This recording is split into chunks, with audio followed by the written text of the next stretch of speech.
Welcome back. Well, it has been well over 2 years since the two Michaels, Michael Kovrig and Michael Spavor, Canadian citizens in China, were snatched off the street in a retaliation to Canada's arrest of Meng Wanzhou, the chief financial officer of Huawei. And now comes news on a Chinese propaganda website that the two men are headed to trial. Let me quote to you from the editor of Global Times, which of course, like all media in China, is controlled by the Communist Party. The editor says, Canadian nationals Michael Kovrig and Michael Spavor were prosecuted by the procuratorate in China for suspected crimes undermining China's national security in June 2020. Source told me China's judicial department will conduct the first trial over these two cases soon. So it sounds like there was a preliminary trial last summer, and now comes the main event. Of course, the Chinese judicial system is not independent. The result is known in advance. Joining us now via Skype to talk about this is perhaps North America's leading expert on China, democracy, and North America-China relations, our friend Gordon G. Chang, who you can follow on Twitter at Gordon G. Chang. Gordon, great to see you again.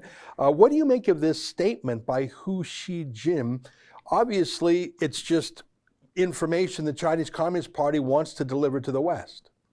Yes, and I think this is basically China's regime trying to put more pressure on your Prime Minister, Justin Trudeau.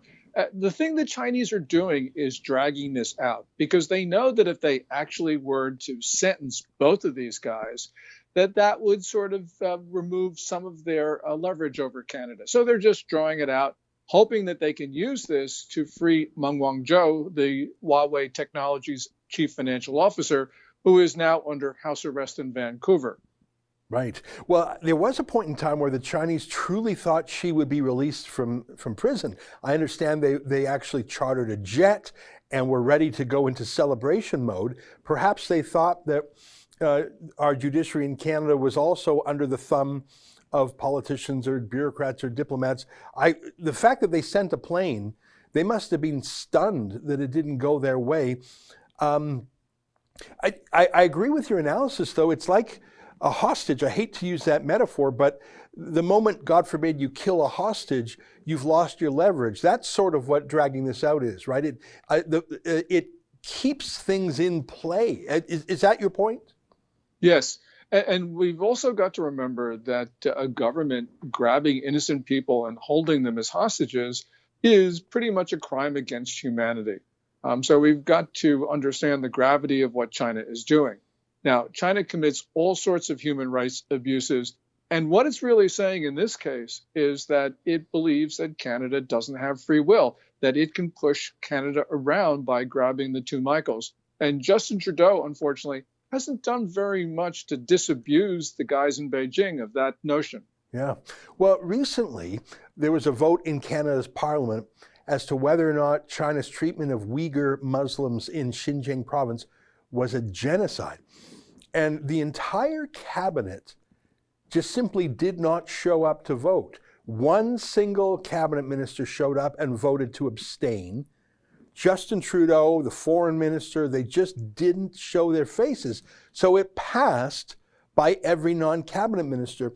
I found that perplexing. Either Trudeau thinks it's a genocide or doesn't, but he wouldn't even show up. That seemed like a sign of weakness and indecisiveness to me. I don't know how that would be read by Beijing. Maybe it was read as a great victory by Beijing since they saw that Trudeau wasn't willing to speak plainly on the subject.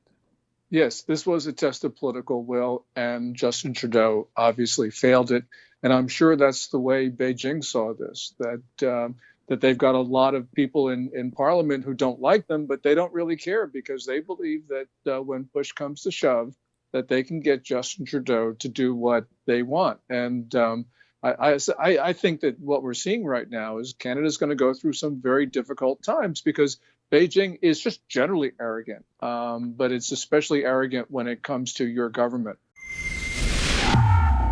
That's an excerpt from my daily show, The Ezra Levant Show. Every day I do a monologue on the news of the day, then I interview an interesting guest, and then I read my hate mail. You gotta subscribe. Go to rebelnews.com.